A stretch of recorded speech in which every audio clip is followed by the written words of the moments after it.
Então, boa tarde, né, pessoal? Ok. Então, na aula passada a gente começou a falar um pouco sobre arquivos. Tá?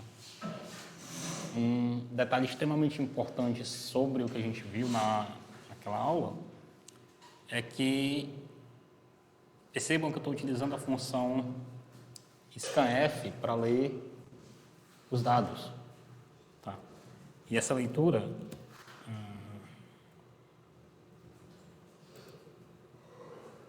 para que ela serve? Ela só funciona se o tipo de conteúdo do seu arquivo for texto. Tá? Se for um arquivo binário, esse tipo de informação, esse tipo de leitura de dados aqui da linha 11 não vai funcionar.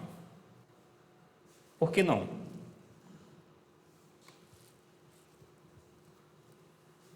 Alguém tem ideia de qual o motivo que está aqui na linha 11 não funciona para ler um dado de um arquivo binário?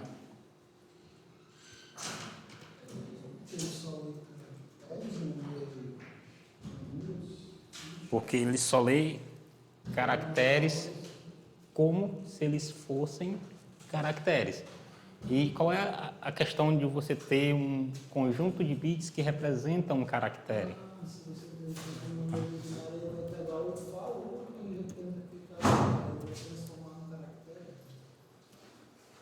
Pior do que isso, né? Porque assim... Tipo, você vai botar, eu acho que lá é 65, né? Uhum. Vai botar um número binário que vale 65, e aí, em vez de ele botar um número binário lá, ele vai botar A. Não, porque olha só. Você começou aí no caminho certo, mas você desviou a rota no meio do caminho. O número A é o 65, legal. Mas se você escrever o número 65 como binário dentro de um arquivo, o que vai estar escrito dentro desse arquivo? Não é binário. 65. Vamos lá.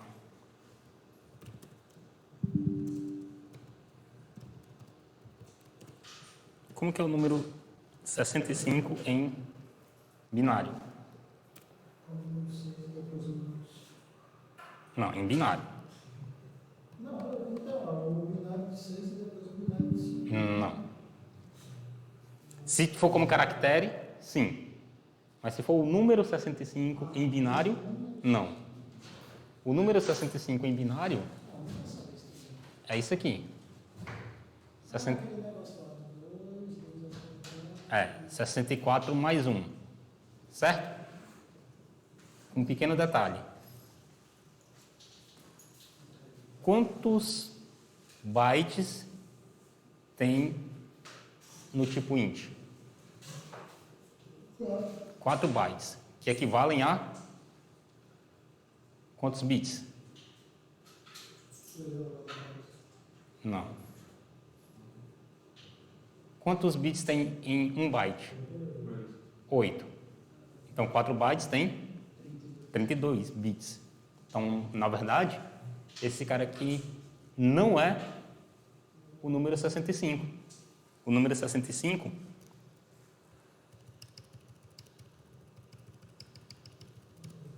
é esse cara aqui.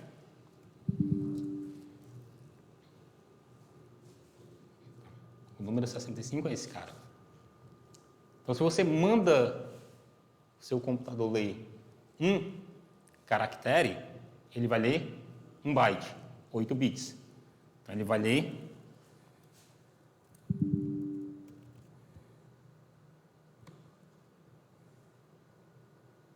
isso aqui. E isso não representa letra, isso não representa o caractere 6 para ser o número 65. Então, se você pedir para o seu código ler um caractere em um arquivo que está escrito na forma binária, ele vai ler 8 bytes, ou poderia ler, porque de repente, quando ele encontra esse zero, talvez ele nem consiga entender o que é que você está querendo fazer. E aí, quando ele lê essa informação, isso não representa nenhum caractere válido. E como é que eu sei disso? Se você olhar a tabela ASCII, você vai ver que o número 0 representa um caractere nulo. E o caractere nulo, ele não é algo que é representável como caractere. Tá? Se eu ler o número, né, os primeiros bits que correspondem a um decimal igual a 65, aí o seu computador vai entender. Fora disso, ele não vai saber que é uma letra A, ou, por exemplo, cadê os meus dígitos numéricos? Aqui. Se ele ler o número 48, ele vai entender que é o número 0. Mas de outra forma, não. Mas esse 48 aqui, se ele tiver escrito na forma binária.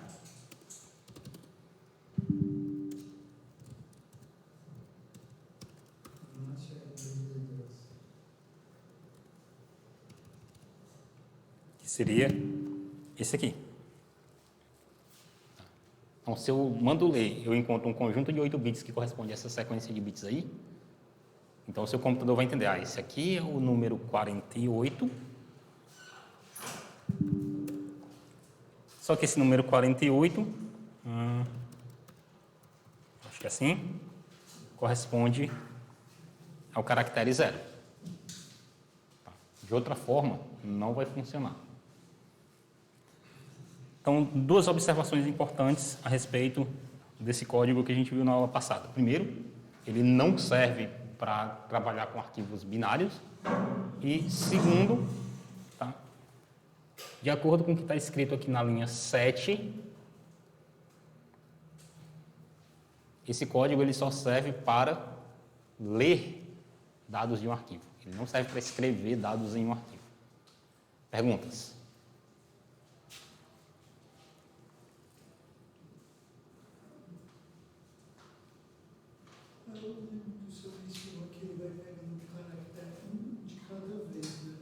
De dentro do arquivo. Até essa função aqui ser acionada. Na verdade, ela não ser acionada. Aí a gente pode vir aqui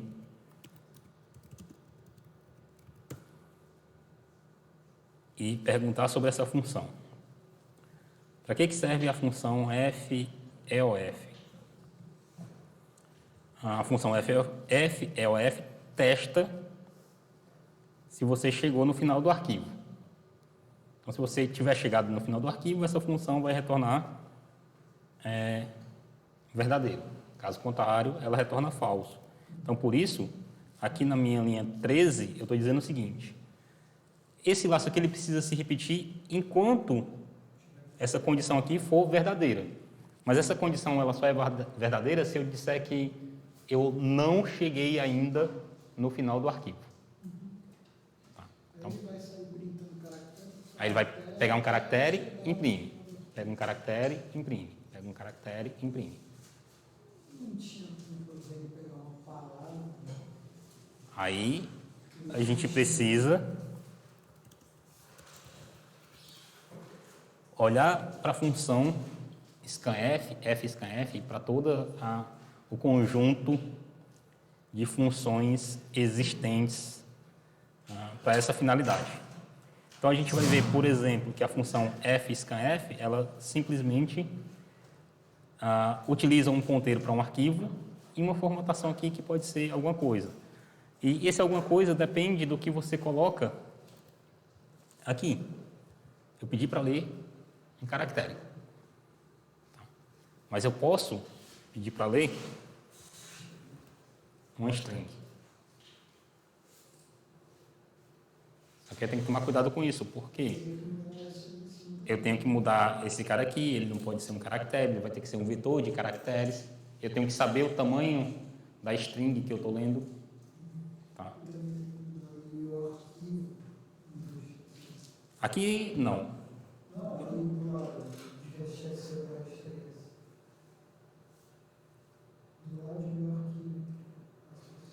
Sim, aqui eu teria que mudar para S, aqui eu teria que mudar esse caractere para um vetor com uma certa quantidade de caracteres.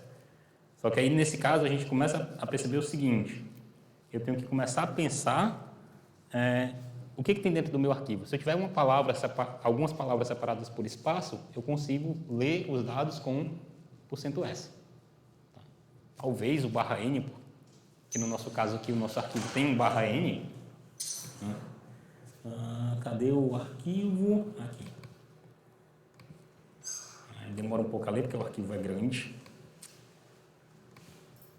Eu vou fazer um corte nele.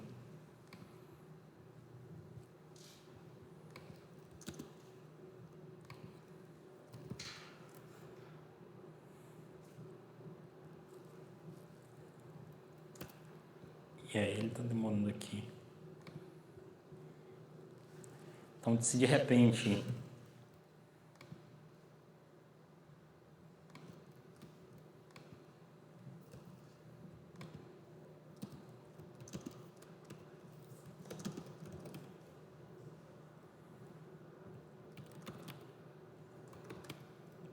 tá difícil. Essa conexão aqui não está ajudando muito.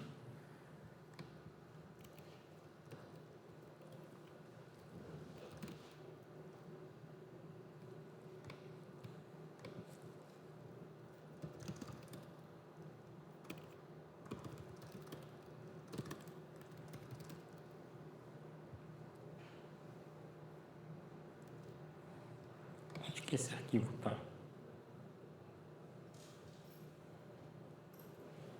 Dentro de laboratório /tmp.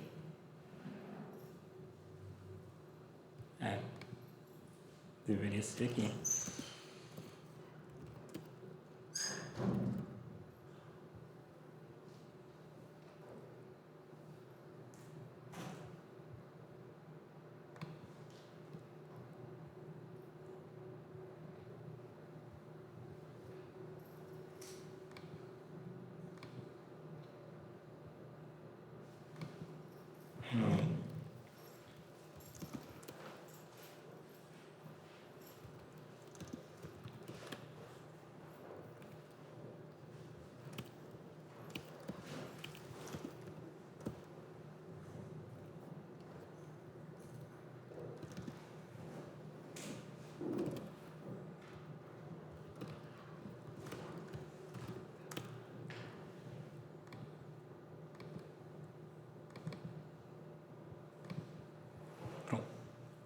Então, por exemplo, nesse caso aqui, eu sei que talvez funcionasse. Então, por exemplo, se eu mandasse ler com %S para essa linha aqui, ele iria ler até o final, onde eu marquei aqui. Tá? Se eu mandasse ler de novo, com %S, ele iria ler até essa parte aqui. Só que aí tem um problema. Quando você pega a especificação do arquivo, como eu disponibilizei para vocês, vocês vão ver que o nome da empresa tem 12 caracteres. Então, o nome dessa empresa são todos esses caracteres que eu marquei aí. E não apenas até aqui. Além disso, esse 010 não faz parte do nome da empresa. Então, se você mandar ler %S, você iria ler essa palavra. Ele entende isso como uma palavra, um conjunto de caracteres juntos, um do lado do outro, sem espaço em branco, sem tabulação, sem /n, sem nada disso. Tá. Então, mais uma vez, o que é importante aqui? Você entender o que cada leitura dessa faz, como que você deve fazer e como que você deve interpretar o seu arquivo. Perguntas?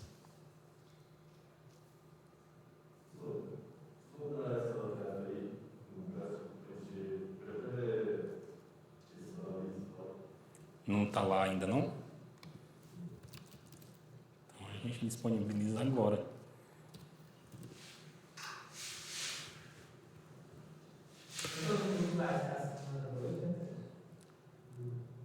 Dois.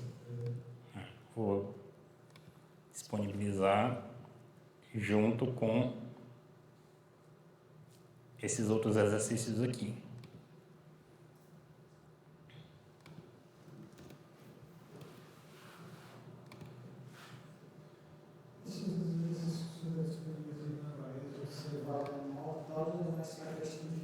Mas isso aqui é valendo nota.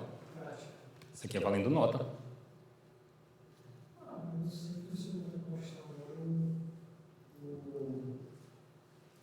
exercício lá que a gente tem que separar e tal, as coisas do arquivo. Não sei se eu ia postar outro exercício. Sim, vários exercícios, todos valendo nota. Ah, não.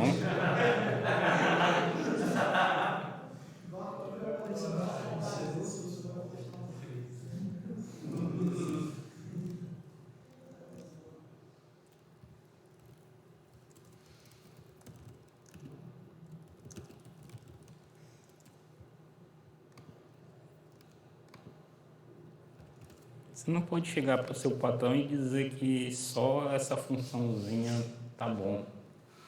Você vai ter que fazer o sistema inteiro funcionar. Ah, mas eu não sei programar em PHP. Aprenda. É desse jeito, não é? Eu também não queria que fosse assim, mas pô, é a vida. Fazer o quê? Você acha que é mais fácil ensinar Python ou C? Eu preferi ensinar Python. Eu gosto mais de C, mas eu preferi ensinar Python.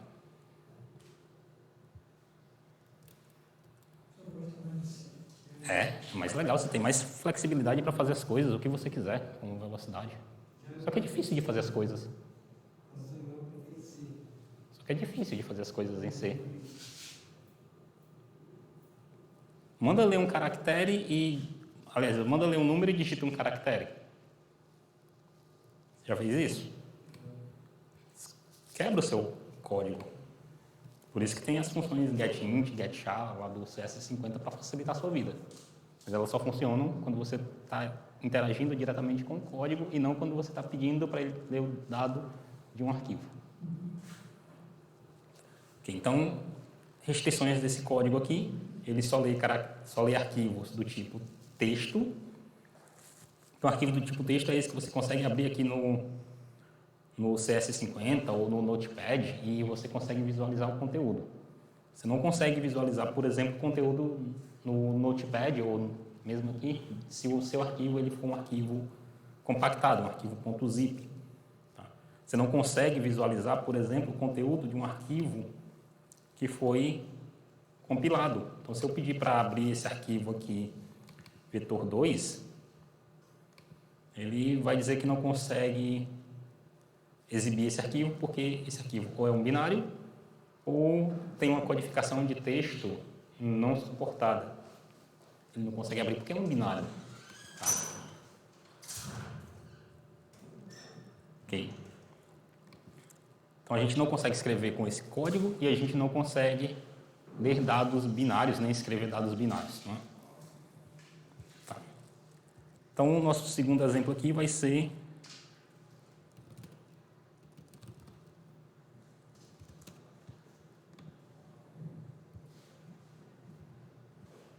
quando eu encontrar aqui meu código, tá aqui.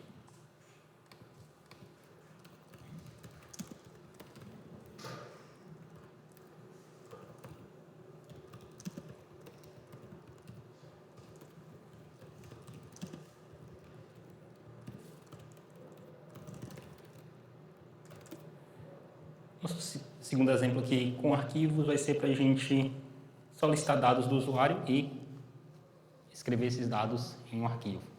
Depois eu vou fazer um outro código para a gente abrir esse arquivo, ler os dados e exibir na tela. Então... Oi?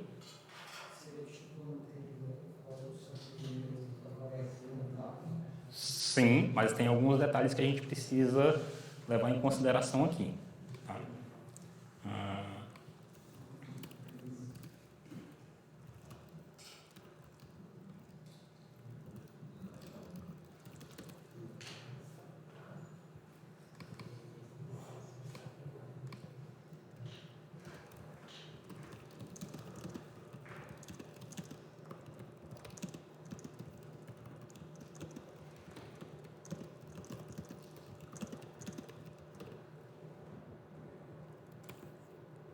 Então, primeira parte do nosso código é escrever um código que solicita 2 inteiros e escreve esses 2 inteiros em um arquivo de texto. Tá? Em seguida, vou até dar o nome dos inteiros aqui.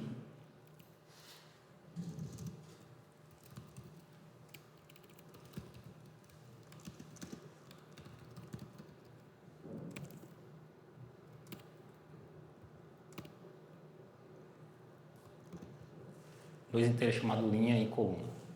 Tá? Em seguida,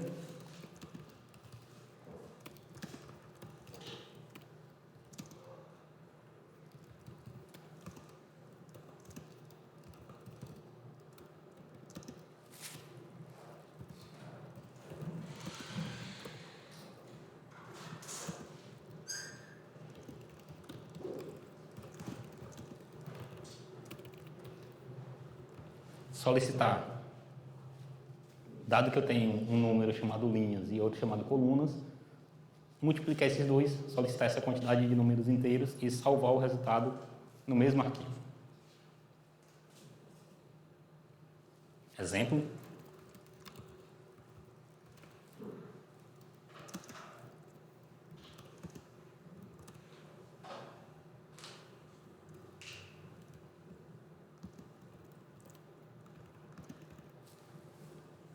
Você pode ter um arquivo parecido com esse aqui. Outro exemplo.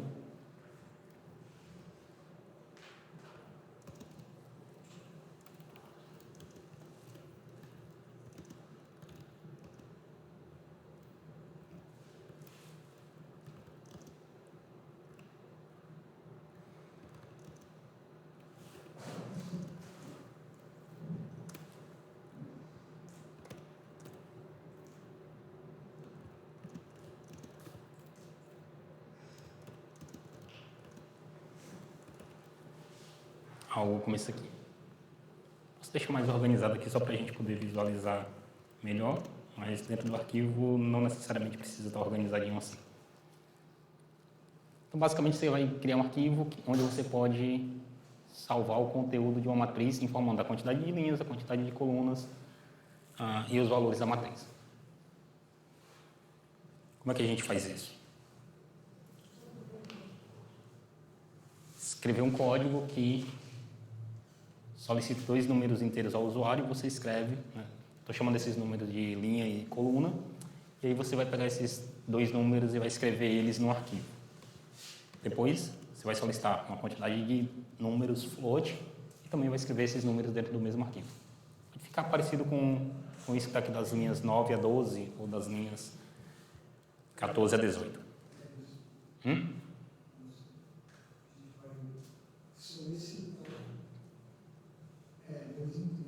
Sim. Solicitar de novo outros 2 inteiros. Não. Vou pegar esse inteiro chamado linhas,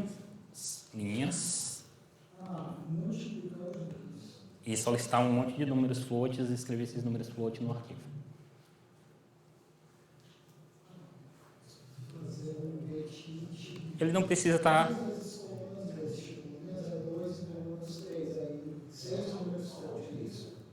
Isso.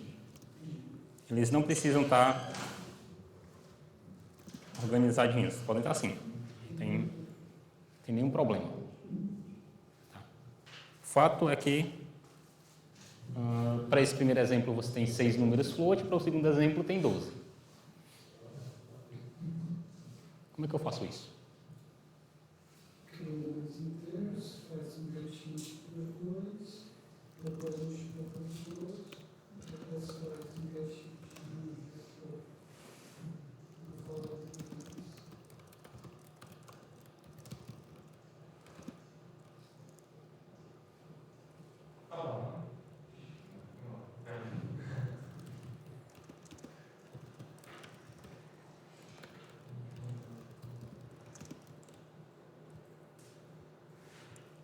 Ok, depois daqui.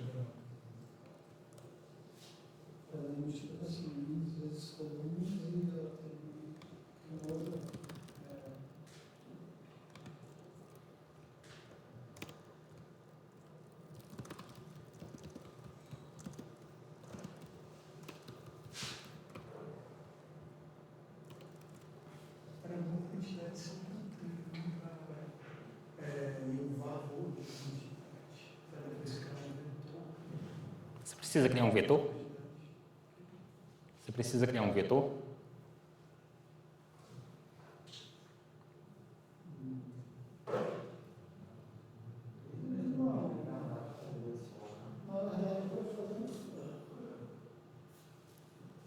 As duas maneiras funcionam. Eu posso fazer um for dentro do outro ou eu posso fazer essa multiplicação. Você que escolhe. Ou aqui eu posso fazer agora, com essa quantidade, eu posso fazer um único for que vai pegar uma quantidade de números. E aí depende do que você quer. Se você quer que o seu arquivo ele fique assim, provavelmente você vai querer dois for um dentro do outro.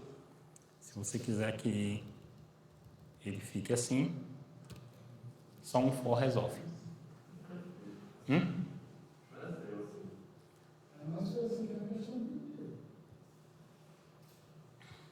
Então, eu coloquei desse jeito aqui só para a gente visualizar que, na prática, esse conteúdo aqui pode, não significa que vai, pode ser interpretado como uma matriz. Não, eu estou querendo salvar essa quantidade de dados aqui no formato de números em ponto flutuante dentro do arquivo. Então, por exemplo, se os inteiros forem 2 e 3, então eu vou salvar 6 números ponto flutuante dentro do arquivo, junto com 2 e 3. Ok, o que eu faço agora? Estou gravando. O que eu faço agora? Crio um for?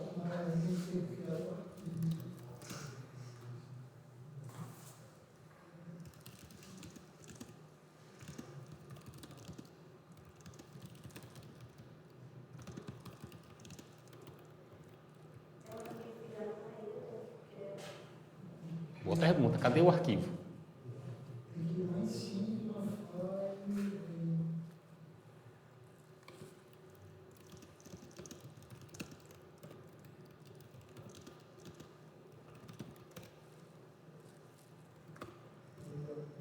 Nome do arquivo.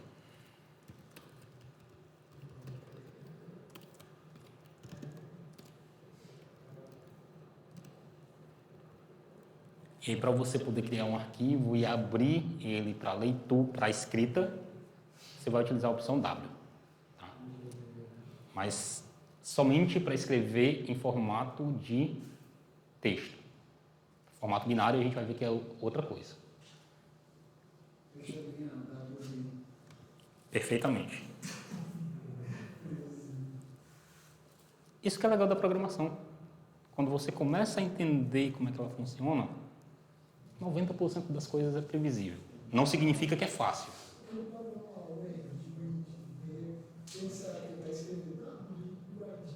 Sim. É para você escrever W. Para você escrever no arquivo binário, WB. W mais R. W mais R ou só W mais. Algumas abreviaturas que você consegue utilizar. Só que eu vou mostrar um detalhe importante para vocês aqui. Ok. E o que eu faço aqui agora? Ele está abrindo um arquivo chamado matriz.txt para escrita. Então eu posso abrir o arquivo e vou começar a escrever dentro dele. Não. E agora, o que eu preciso fazer aqui dentro?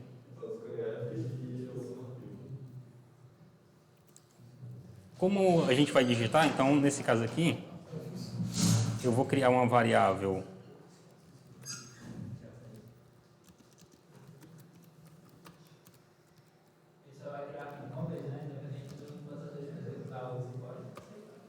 não necessariamente. Nesse caso aqui, sim. Qual o cuidado que você tem que tomar Qual o cuidado que você tem que tomar para essa sua afirmação ser verdadeira? Ele só vai criar o arquivo uma vez, não é?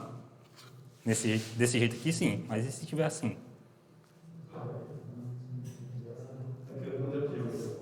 Oi? Aí ele vai ficar criando o arquivo dentro do for várias vezes. Não, mas eu digo sim, por exemplo, eu código uma vez, ele vai fora do for, ele vai criar. Aí tu alterou alguma coisa, executou de novo, compilou de novo, na verdade. Ele não vai criar de novo, né? Ele já está criado, ele só vai atualizar. Boa pergunta. Guarda ela aí, que eu vou já falar desse assunto daqui a pouco.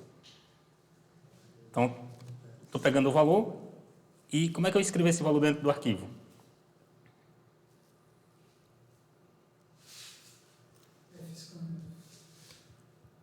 Deixa eu puxar esse carinha aí para cá.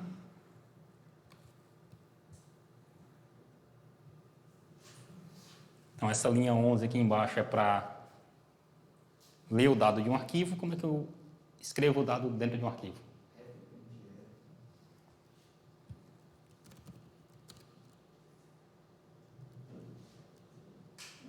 E aí? O printf vai mostrar o dado que está no arquivo, Não. Printf vai mostrar algum dado que você tenha em uma variável, ele mostra na sua tela. Ele nunca vai salvar o dado no arquivo. O scanf, ele lê um dado do teclado para sua variável. O printf pega o dado da variável, exibe na tela. O fscanf não pega dado do seu teclado. Pode até pegar, tem um jeito da gente fazer isso. Mas o fscanf, ele pega um dado de um arquivo, não do teclado. O fprintf vai fazer o quê? Vai pegar o dado de uma variável e jogar para um arquivo. Então, eu vou jogar esse dado dentro de um arquivo. Eu vou dizer que ele vai ser salvo como número float. E de onde que vai vir esse número?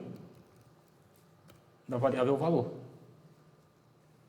Tem que dar um espaço aqui, para poder eles ficarem separados e pronto. Tecnicamente, isso resolve o nosso problema. Só que aí o meu terminal ele foi embora.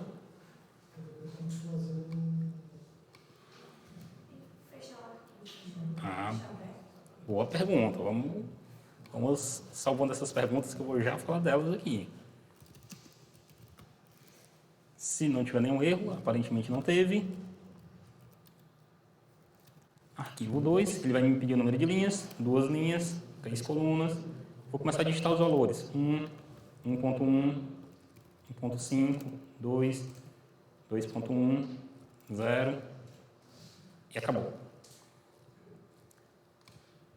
Então, eu devo ter agora um arquivo chamado matriz.txt.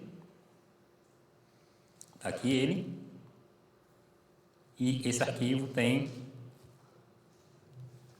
1.1, 1.5, 2.0, 2.1 e 0. O que está faltando? Oi? Não entendi. Pode. Mas o que está faltando? Está faltando os dois inteiros. Então, antes de começar a escrever os números, eu tenho que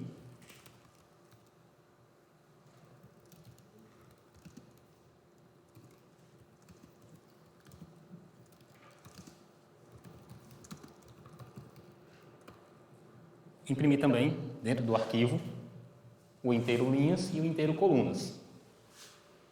Vou salvar aqui o meu código.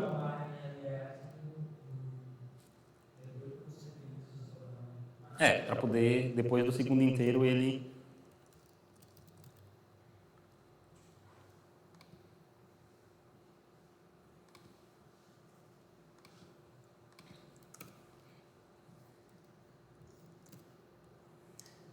Então, vou botar 2 linhas, sai, 2 linhas, 3 colunas, 3.1, 1.0, 1.2, 5.6, 4.5, 3.9. Achar o meu arquivo matriz.txt, pronto. Imprimiu lá os dois inteiros com os 6 números em ponto flutuante. Vai ficar um pouquinho melhor para botar aquele negócio de limpar o número de...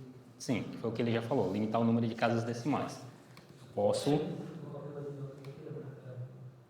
Nem criou o quê? Não. Porém, tem um detalhe extremamente importante. Até porque assim, não teria como criar outro arquivo chamado matriz, né? Dentro da mesma pasta você não pode ter dois arquivos com o mesmo nome. Só que tem um detalhe que não sei se vocês perceberam. Cadê aquele 1.0, 1.1, 2.0? Toda vez que você abre um arquivo com W, essa minha 11 bem aqui, se o arquivo tiver qualquer coisa dentro, simplesmente o seu código, o seu programa, ele vai destruir o arquivo e vai criar um novo.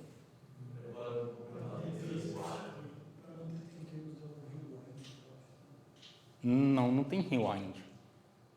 Se você abriu com W, ele vai simplesmente destruir o seu arquivo e criar um novo.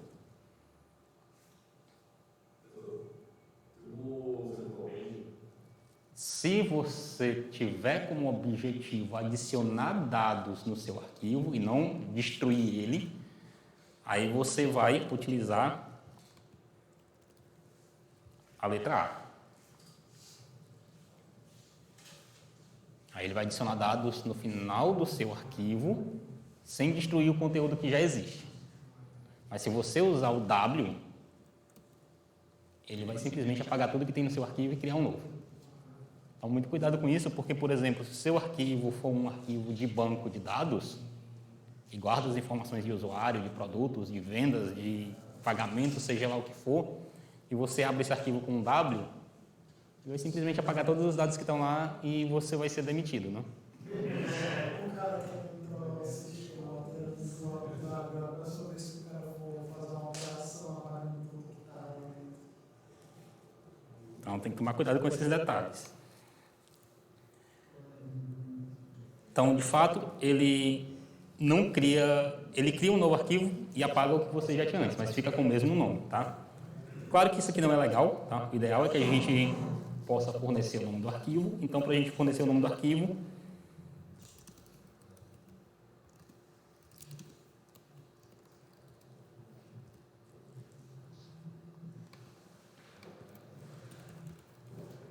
eu vou utilizar os argumentos de linha de comando. Aí agora eu posso compilar meu código mais uma vez. Cadê? Não deu erro, ótimo. Eu posso dar um outro nome para o meu arquivo.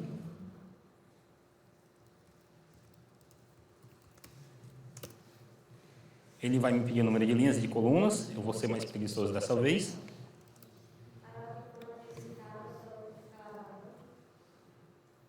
O arquivo matriz, ele vai continuar existindo. Então, só dois valores, o valor 1 e o valor 2.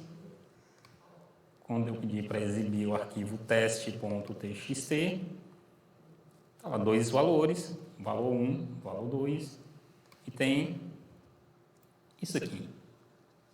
O que são esses espaços em branco? Exato, eu quero 8 espaços para o meu número, com 2 casas decimais. Então, se você contar aqui, ó, 1, 2, 3, 4, 5, 6, 7, 8. Então, meu número ele tem exatamente 8 caracteres. Oi? Você que decide como quer. E o arquivo matriz continua lá, do mesmo jeito que ele estava antes. Tá? E aí, a sua pergunta. Eu não tenho que fechar o arquivo? Tenho. Então, toda vez que você termina de processar dados de um arquivo, você deveria chamar a função fclose com o nome da variável que contém seu arquivo. Geralmente, tá? Embora a gente não deva confiar, quando o seu código encerra, o sistema operacional fecha todos os arquivos que foram abertos por ele, pelo seu código. Mas não é bom confiar, então o ideal é que a gente feche o arquivo aqui. Okay? Do C. Do CS50 são só aqueles getFloat, getInt, getString.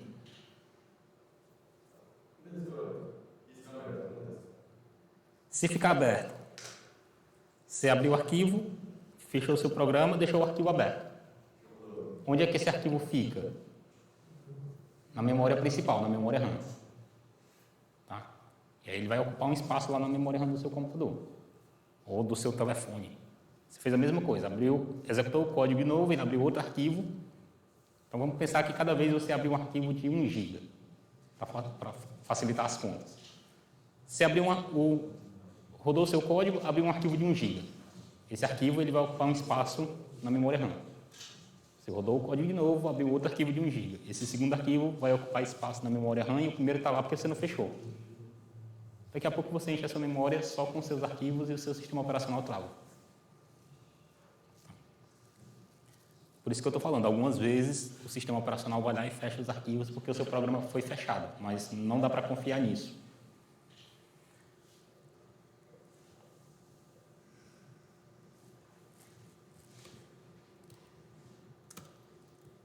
Observação importante. O que acontece se eu não passar o nome de um arquivo?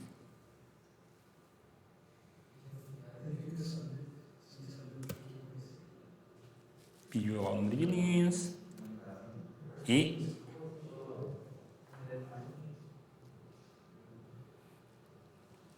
o que aconteceu?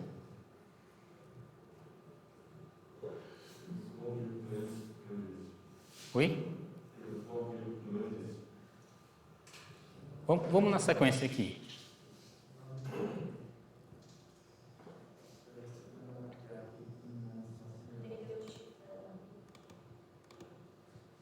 Onde que aconteceu isso aqui?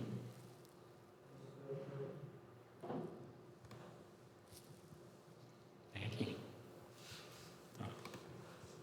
Onde que aconteceu isso aqui?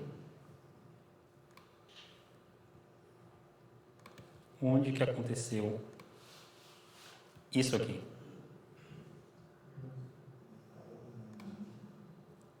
Na linha 11. Por quê?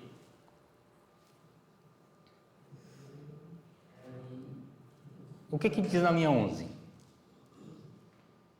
Do lado direito lá da atribuição.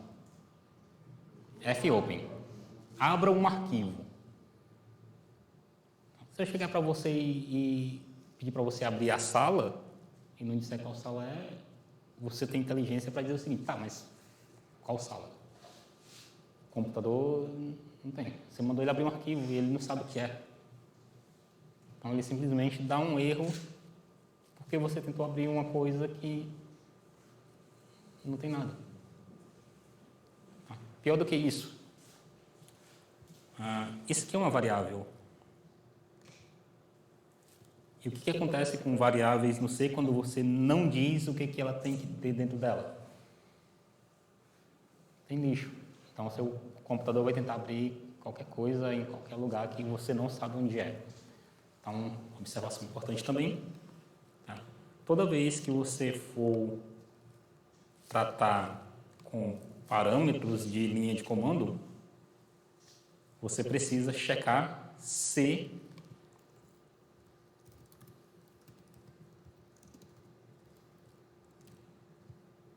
esse parâmetro ele existe.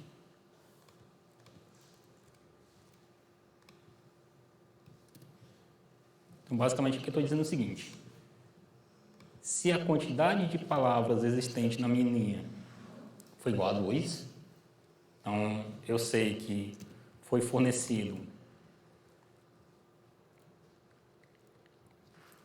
o nome do programa e o nome de um arquivo. Então eu processo esses dados aqui. Caso contrário, o que eu vou fazer? Nada, simplesmente eu encerro.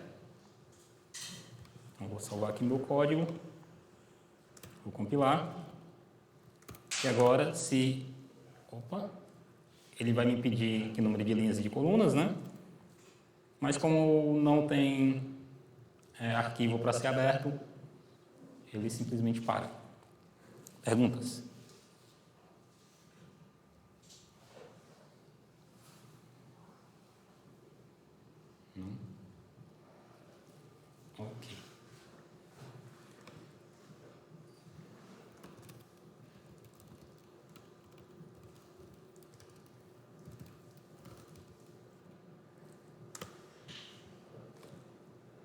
Então, para a gente finalizar o conteúdo de hoje,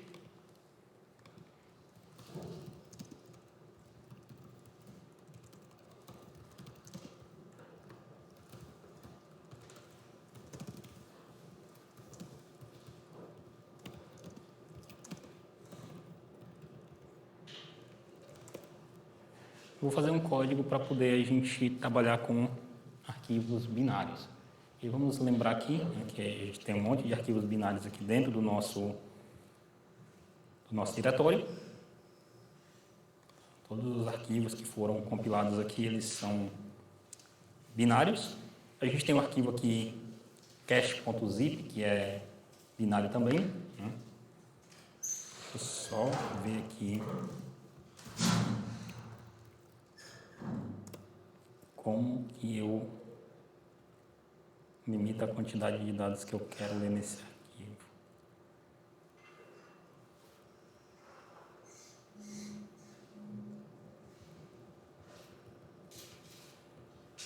Só usar o L.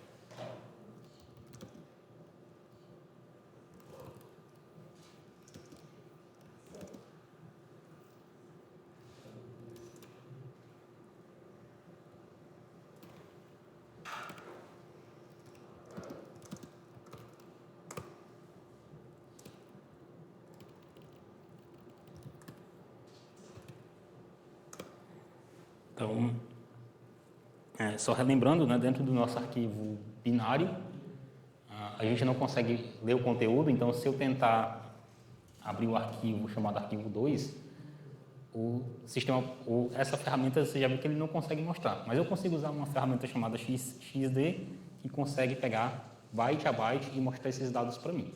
Então, o primeiro byte é o 7F, o segundo byte é o 45, o terceiro byte é o 4C, o próximo 46.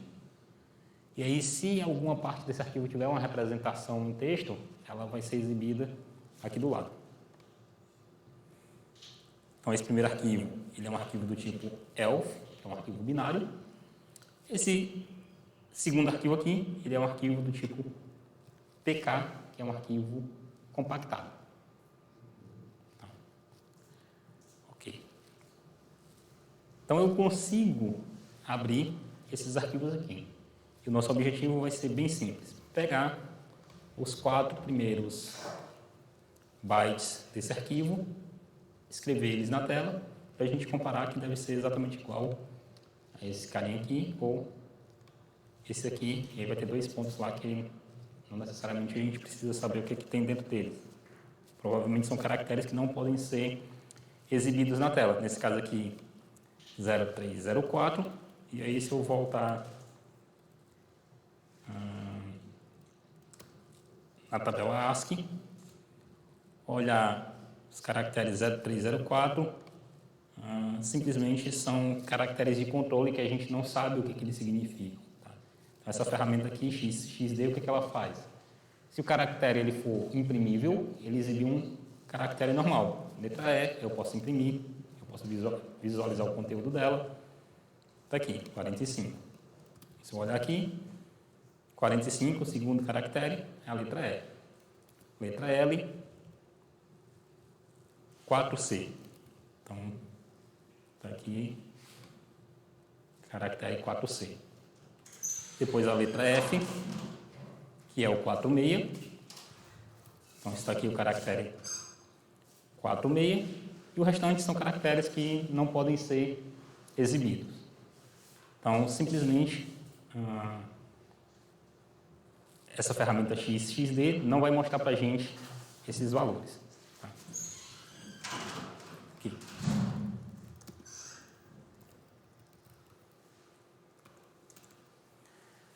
Bom, o que a gente vai fazer aqui? Eu vou supor que o usuário vai ser legal e vai sempre digitar o nome do arquivo, então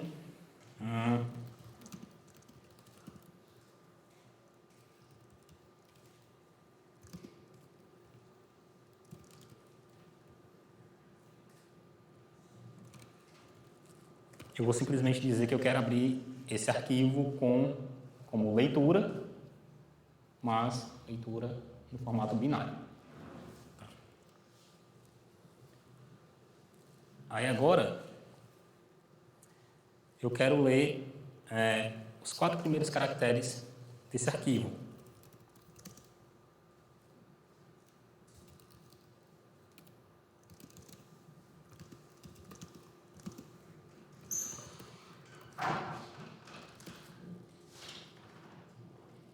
Eu vou guardar esse dado dentro de um caractere. Como que eu faço para ler um caractere?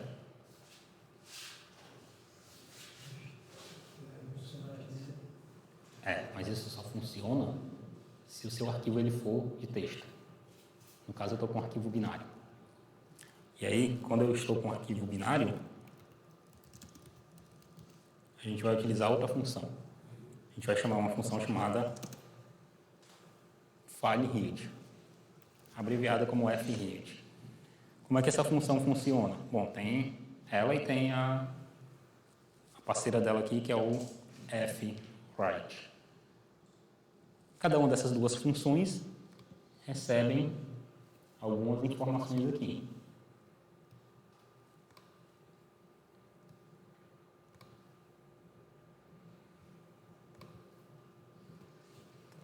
Um ponteiro, então a minha variável lá está como caractere, eu já vou ter que mudar ela para ponteiro. Segundo, um tamanho.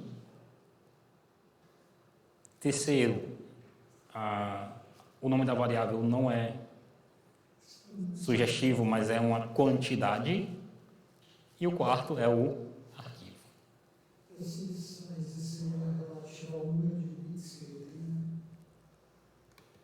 tem? Relativo ao número de bits que o arquivo tem, na verdade, o número de bytes é esse aqui, que é o tamanho. Então, se eu quero ler um inteiro, então eu tenho que botar nesse segundo campo aqui um sizeof de um int, para ele poder ler 4 bytes. Se eu quero ler 10 inteiros, aí nesse outro aqui eu coloco 10. Então, do lado aqui é o tamanho, desse outro lado é a quantidade. Legal? Se eu botar os 40 de um Aí você teria que botar 40 aqui e 1 aqui. Tá? Funcionaria. Mas é mais intuitivo você dizer que aqui é de fato o tamanho do item que você quer ler. Se é um inteiro, então sizeof int. E aqui é a quantidade. Tá? Você pode fazer desse jeito. Botar 40 aqui e 1 aqui. Funciona também. O problema é que quando você voltar no seu código depois, vai ficar difícil de você lembrar por que você fez isso. Tá? Aqui o arquivo e aqui o ponteiro onde eu vou salvar os meus dados. Então, eu vou criar uma variável caractere, vou deixar ela aqui do lado de fora, e eu vou fazer o seguinte.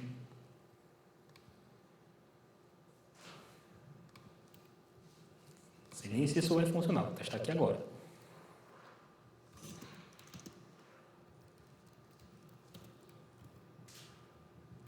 Aliás, nem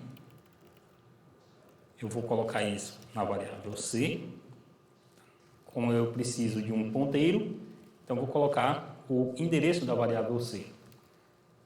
Qual é o tamanho do dado que eu quero ler? Eu quero ler 1 byte, então vou colocar aqui só 1.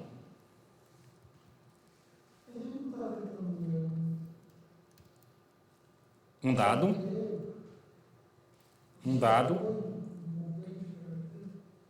Não, o ponteiro do caractere é 8. Só que eu não estou tentando ler um ponteiro. Estou tentando ler um dado de um arquivo binário. Que é esse carinha bem aqui, 7f. É um byte só. Tá? Então, eu vou ler um elemento de tamanho 1 e eu vou ler apenas um elemento de dentro do meu arquivo.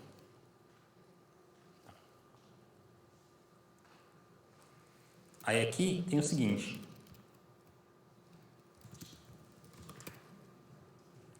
Existe um conjunto de funções para tratar com caracteres e uma dessas funções se chama sprint. O que é que ela significa? Significa basicamente o seguinte: se o dado que você leu é um caractere que pode ser exibido na tela.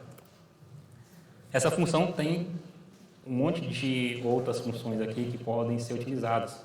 Algumas delas eu acho que vocês até já utilizaram no negócio lá do cache, por exemplo, para verificar se o que foi digitado lá é um dígito ou não, se você lê os dados como uma string de caracteres. Se você leu como número, não precisa fazer isso.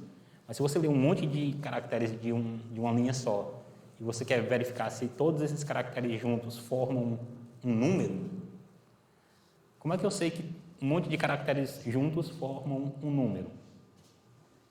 Pegar só uma sequência de caracteres de um texto qualquer. Como é que eu sei que essa sequência de caracteres é um número? Oi? Não. Fazer de outra forma.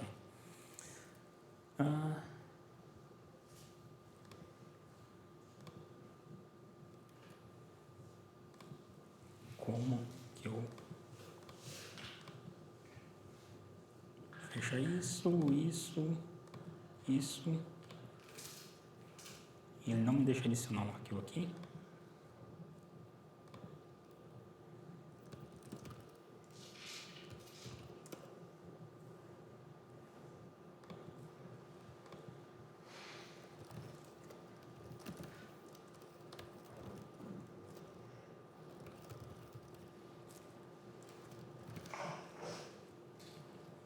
Quais dessas 5 linhas contém um número? Só a 5 e a 1. Só a 5 e a 1. Por que a linha 4 não contém um número? Porque tem letra no meio. Como é que eu faço para saber se essa sequência de caracteres, qualquer uma delas, é um número?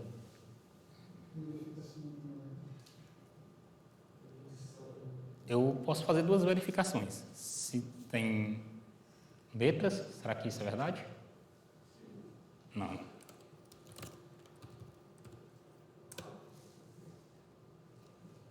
Eu posso verificar se tem outras coisas diferentes de números. Ou eu posso simplificar minha vida e verificar se todos os caracteres daquela sequência são formados apenas por dígitos. Então, o que essa função aqui faz? Verifica cada caractere e vê se ele é 0, 1, 2, 3, 4, 5, 6, 7, 8, 9. Qualquer outra coisa vai dar falso. Se for qualquer um desses 10 caracteres, vai dar verdadeiro. Tá. Eu tenho essa outra função aqui, que ela serve para o seguinte: qualquer caractere que pode ser identificado por um ser humano que está lá na sua tela é um caractere imprimível. Então, essa função retorna verdadeiro. Caso contrário, ela retorna falso. Provavelmente não.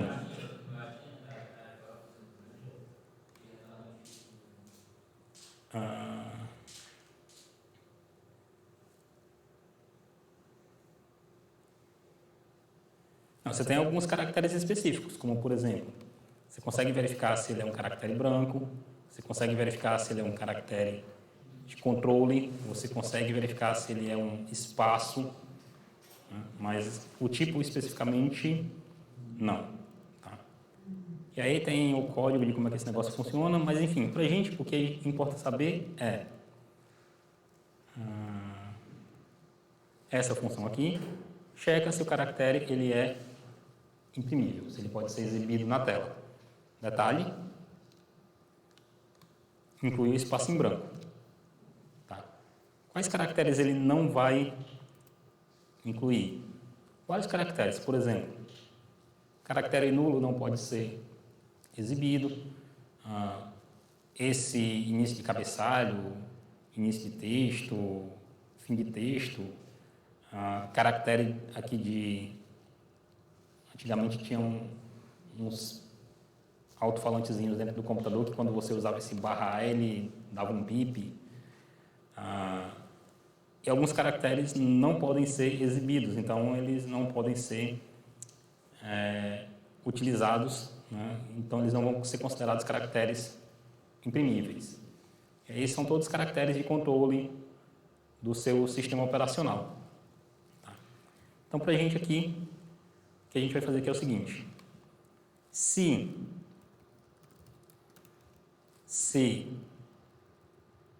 for um caractere imprimível, então eu vou imprimir o caractere C. Se não, eu vou imprimir um ponto. Tá. Detalhe: essas funções todas, se é alfanumérico, se é alfa, né, ou seja, se é caractere letra, maiúscula ou minúscula, se é dígito ou se é print, me perdi aqui, tá aqui. Para que você possa utilizar qualquer uma delas, você precisa incluir essa biblioteca chamada ctype. Então a gente vai voltar lá no início e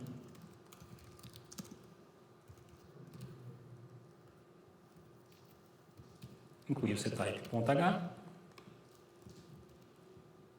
Supondo que está tudo funcionando corretamente,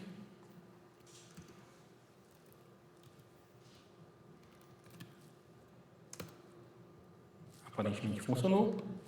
Aí agora eu posso chamar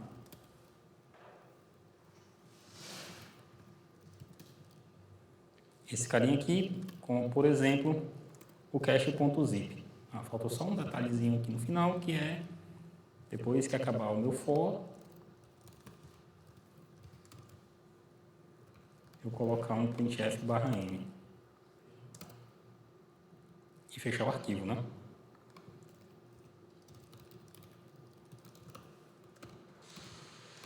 Então vamos compilar o arquivo e ver o que tem lá dentro do arquivo cache.zip.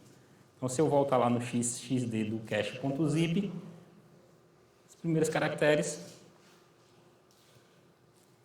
pk. Tá. Se eu for para o arquivo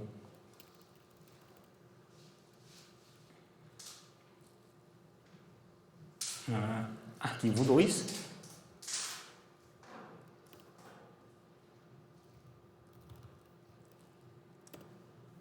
ele vai exibir os primeiros 3 caracteres. Teria que ser 4, né? Então, compilar o meu código de novo. Ver o arquivo cache. Imprimiu lá os 4 primeiros caracteres. Ver o arquivo 2, que é um binário. Imprimiu os 4 primeiros caracteres. Perguntas?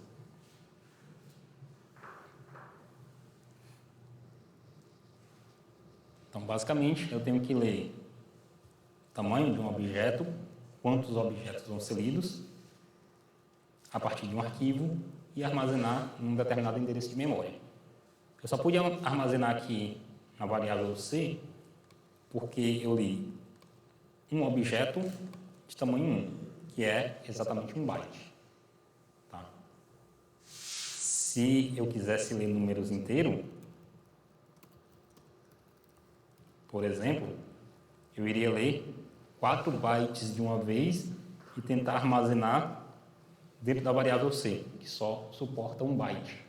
Então, isso não iria funcionar. Poderia quebrar o meu código.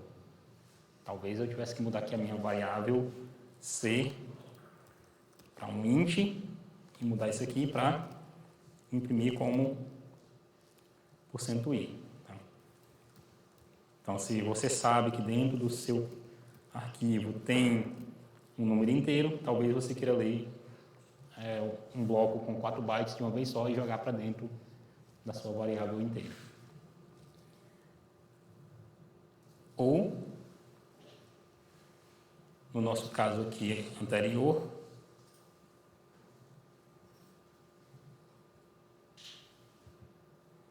se eu sei que eu tenho um determinado conjunto de valores que representam os dados de uma matriz, eu poderia alocar espaço para essa matriz toda, como um vetor, por exemplo, e ler todos os dados de uma vez só. Então, eu vou deixar isso para a gente fazer na sala de aula na próxima semana. No laboratório, desculpem. Perguntas? Não? Bom, então...